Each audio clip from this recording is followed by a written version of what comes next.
And without what happened here, the people, foot soldiers, then there would be significant chapters in this Alabama history. So we're glad, you're getting reclamation history. So we're thankful that you come here to just see this part of our history.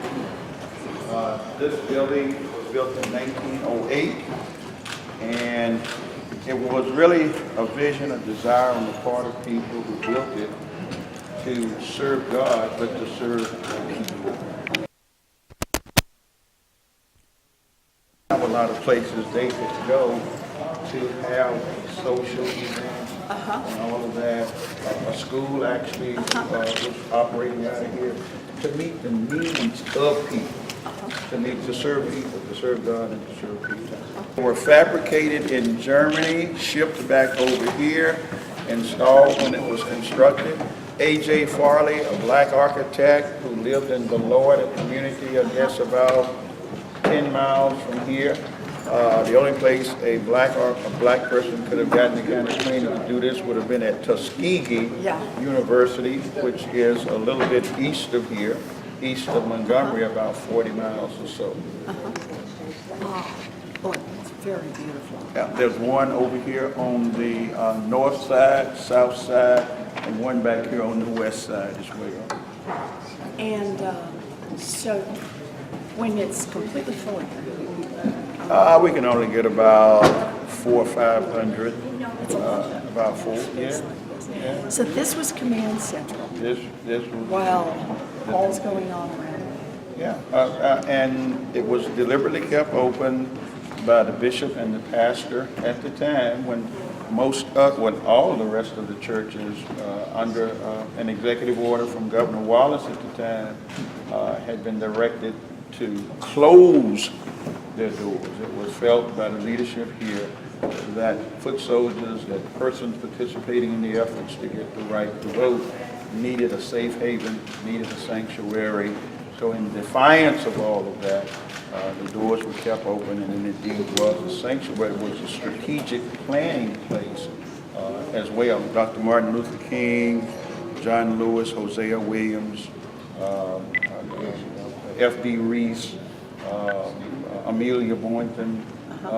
It was a safe haven, a sanctuary, a strategic planning place. It was all so much spirituality came here. There's a memorial plaque on the wall. Can we come down and see it? Yeah, sure. And it's dedicated to. Lift our vote, please. It's dedicated to some representatives, spiritual leaders at the time. Jonathan Myrie. Well, I guess you should start with Jimmy Lee Jackson. He was a 26-year-old Baptist deacon from right up here in Marion.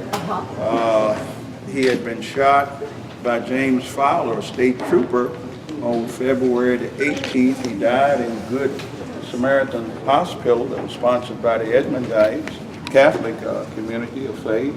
He died on 8 days later on the 26th, and James Bevel, I guess, addressing the angst, the anger, the frustration, the feeling of many, cried out, shouted out, "Let's march to Montgomery." And so his death was the catalyst for the march to Montgomery. His funeral was held right here. Dr. Martin Luther King preached it.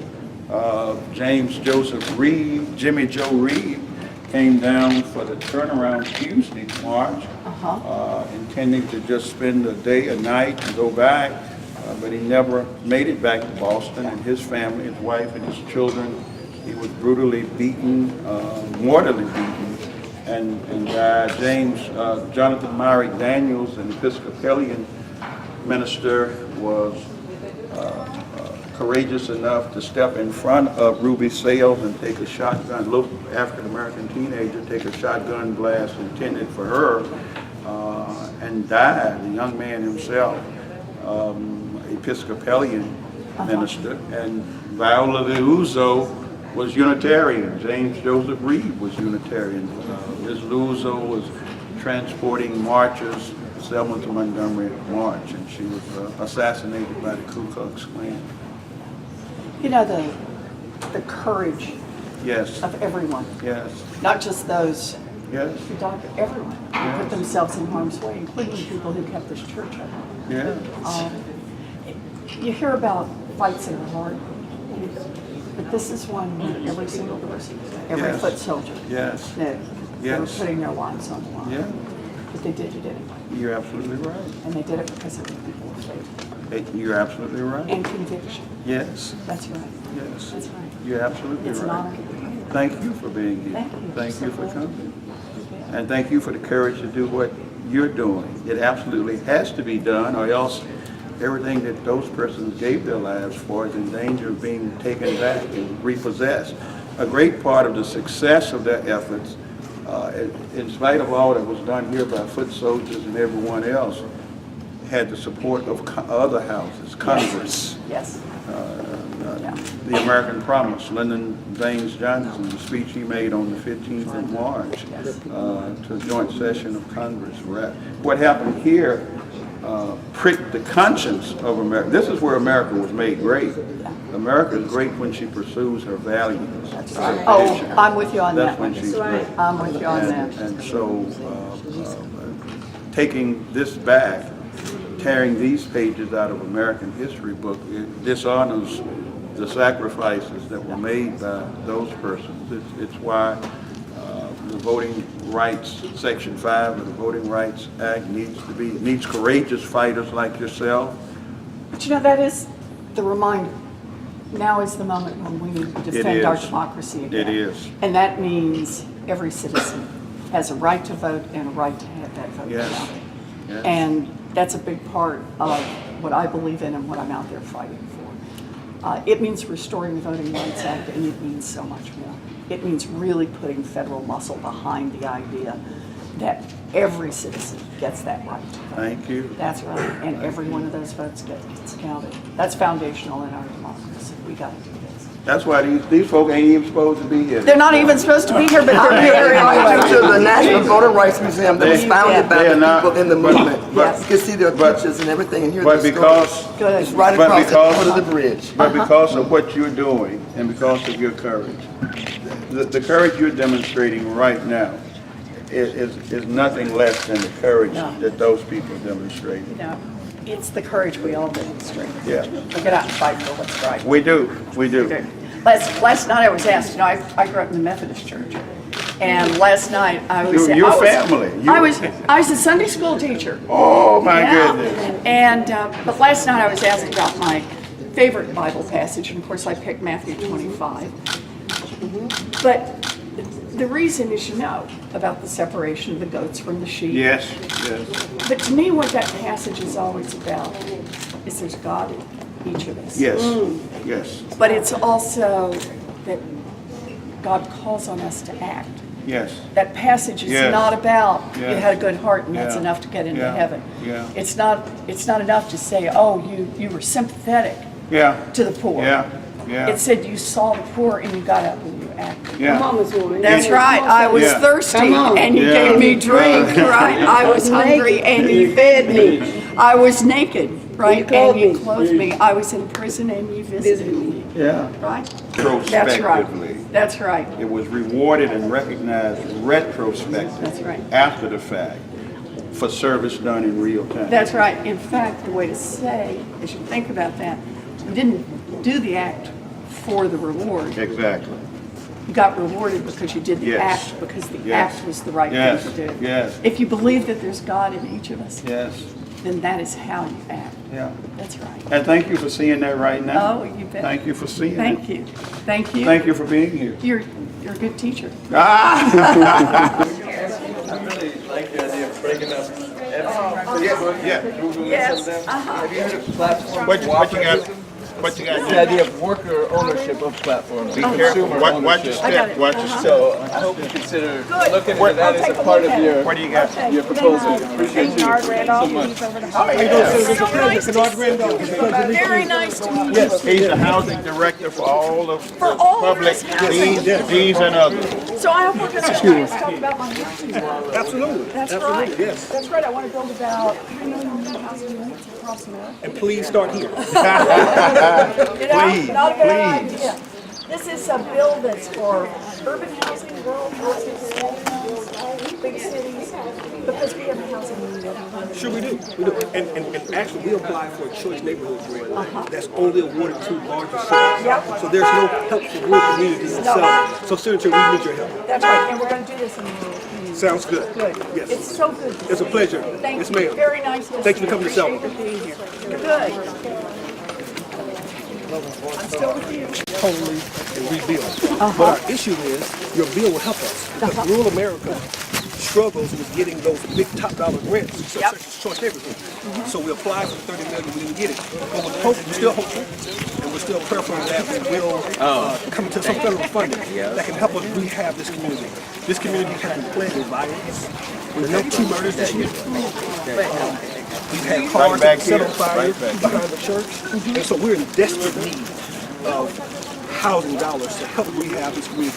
Because I truly believe, and Pastor Strong is firm believer in this too, if we can transform this community, we can transform Selma. So how many people are in this community? Well, this community has about 216 units and over 500 people. And so it's a lot of people in a condensed area. And so the goal is to rebuild this area with less units. And what will happen to people if you have fewer units? What will happen to people? Well, we'll give them tenant protection vouchers. So, and you move them elsewhere Yes, in the ma'am. city? Some scattered sites. We built some scattered sites here and there. We're working with the city on some plans with Mayor Melton. We're working with the congresswoman on some things. So it's a collaborative effort with different communities. And so you'd like to take this down. Tell me a little about housing. Well, these are very old units. They're built back in the 50s. And you can only patch up so many times. We've patched up the roofing as many times as we can, the flooring. And so here we just need to demolish and rebuild. And so that's our goal. And we've been talking to HUD officials about the plan, and they said we have a great plan, but we just need the funds. We have the plan, we just need the money. Housing is a basic human right. Sure. And as a country, we need to invest in it. Absolutely. We need to make sure that all of our families have a safe, affordable place to live. And that's true for our poorest families.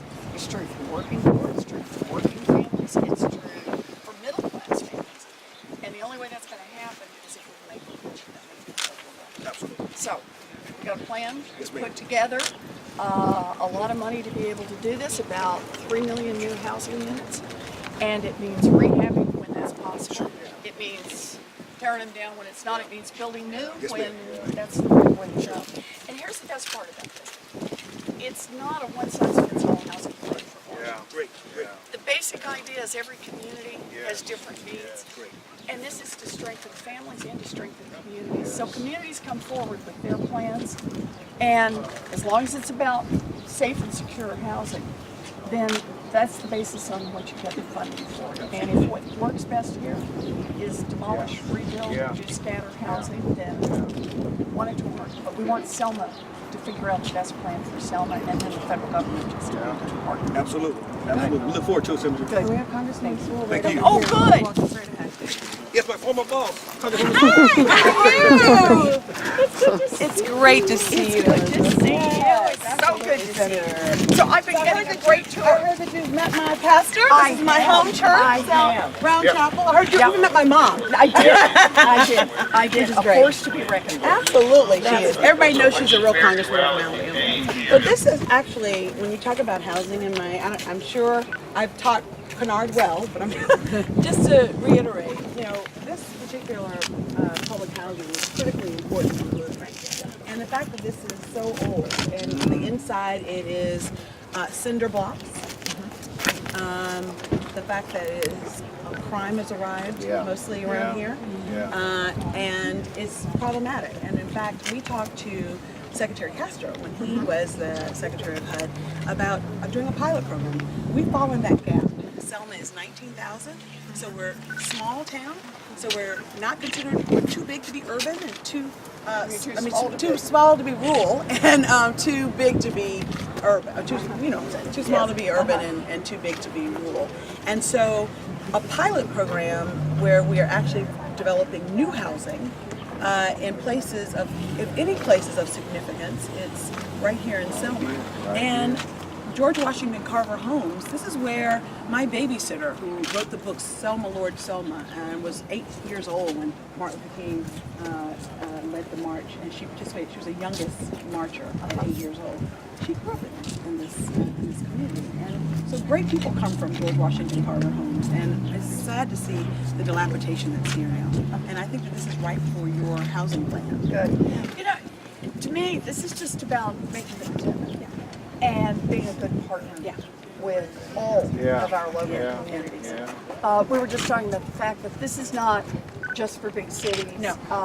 The housing plan that I've got is about cities, little towns, rural areas all across America, because the housing need is big. Oh, it's huge. All And across affordable America. housing is just really a problem. This is And, you know, one of the things that's interesting in this bill, so we got an independent economic analysis, and it shows that if we were able to build this 3 million new housing units, it would be about 1.5 million new jobs. Those are local jobs. Those are not jobs somebody's doing in China.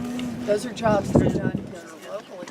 And that it would lower rents throughout the community by about 10% for everybody, because you get some new supply.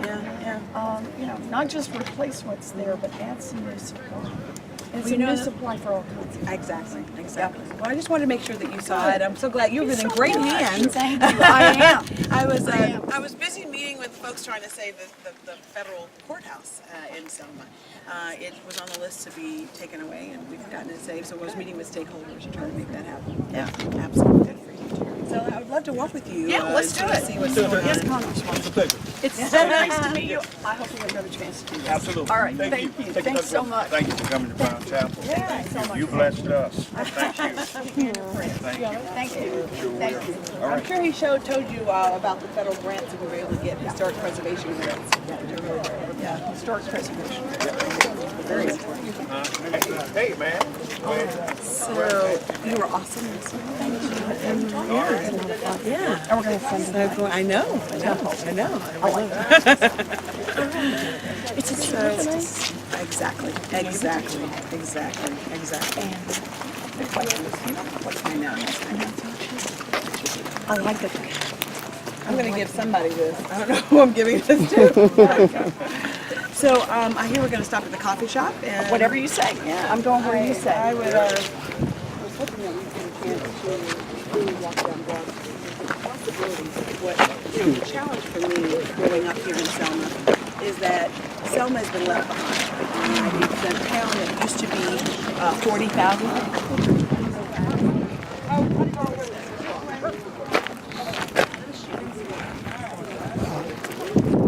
All right, guys, let me get my stuff. What y'all doing? Got my stuff down here.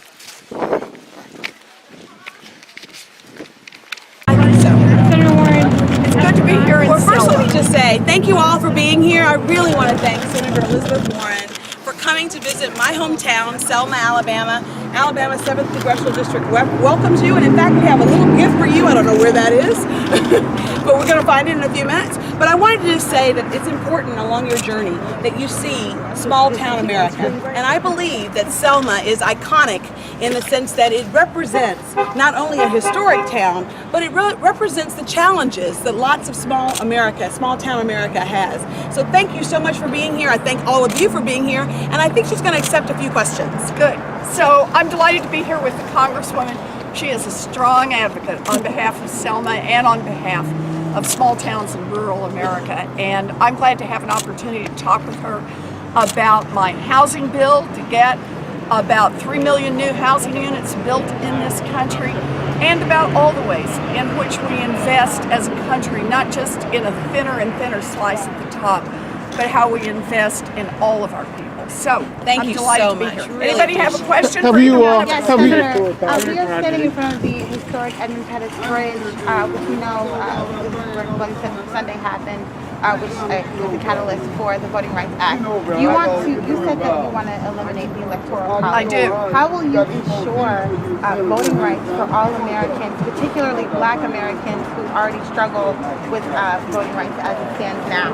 I believe we need a constitutional amendment to guarantee the right to vote to to every single citizen and to guarantee that that vote gets counted. We need to put some real federal muscle behind that. I believe we ought to repeal every one of the voter suppression laws. That we need to be an America where voting matters for everyone. And part of that is making sure that candidates for the highest federal office come to all of America and make the case for why they should be president of the United States. You know, nobody comes to Alabama in the general presidential election or to Massachusetts because they figure we're not in the game because of the Electoral College. So my view on this is that we ought to get rid of the Electoral College. A vote counts for everyone. And I want to thank Senator Warren also for being a co-sponsor for Senator Leahy's bill. My bill's H.R. 4 in the House. It's called the Voting Rights Advancement Act, and the job of that, until we can get a constitutional amendment, the job of that would be to restore the Voting Rights Act of 1965 to its full protections. And I think that you will agree that we saw evidence of that in the 2018 election of voter suppression. And so we need to do everything we can to bring back pre-clearance because some states are not very good actors when it comes to voting. And this is one of those, we support all of it to try to get this done. Absolutely. But Have you learned anything? national popular voting is critically important. It is. Every vote in America should count. Have you learned anything different? You know, since you've been on your tour and having come to Selma, have you learned anything different about small town or rural America that you didn't know before you came? Get to see firsthand how much need there is for investment in small town and rural America. In particular, how much housing investment would make a difference in communities like Selma and the other communities I've been visiting. People are living in substandard conditions. People are on waiting lists. We talked about this yesterday in Cleveland, on waiting lists that literally are years long for affordable housing.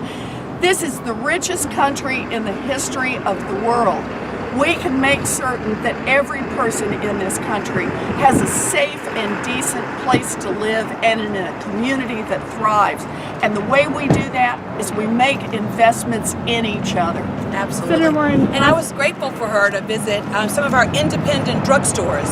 She stopped by Carter's drugstore and Swift drugstore. We really want to uplift those industries that stayed here, those local community and locally run businesses. Right, and I'll just add, every time we're talking about local businesses, we talked about it in the drugstore.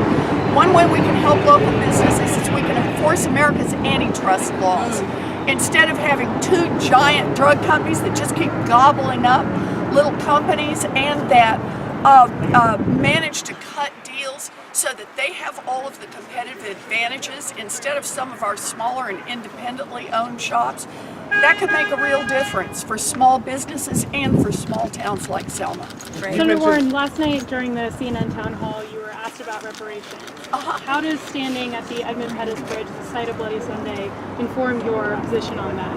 So, America was built on principles of liberty and freedom and on the backs of slaves. And it has been one hard-fought battle after another to try to ensure equal rights for all American citizens. We're not there. And I believe we're not going to be there until we confront head-on America's stain on our history. And that is the stain of having built this country on the backs of slaves. A conversation, a national conversation about reparations in which our experts come forward and advocates and put on the table different proposals for how we might do that, lets us as a country both confront that history and think about what is fair now.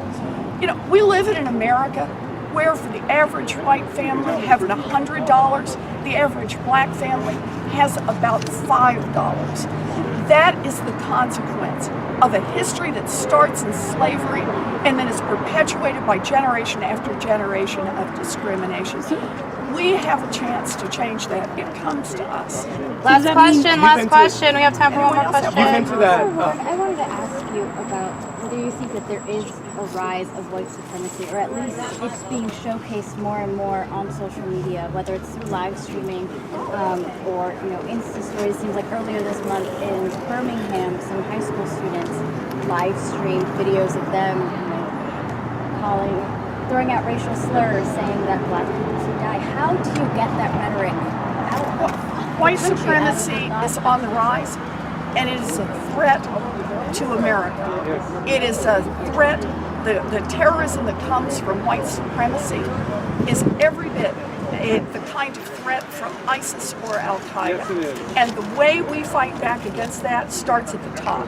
It starts with leadership that identifies it, that calls it out, and it uses all of the tools of the federal government to fight back. And that's what we need to do. And the platform. Yes, platform of the presidency to do that. Well, I want to thank you again, Elizabeth, and I really wanted to share with you a nice little bag. Sponsored by companies that have business on a regular basis in front of the Supreme Court. Do you know what the current ethics rules of the Supreme Court is? Trust us. Well, I don't. I think that everyone who serves on the federal bench should be subject to basic rules of ethics, and that includes the United States Supreme Court. So no term on that. But no, it's just that's not what that's about. Yeah. Okay. Thanks, everybody.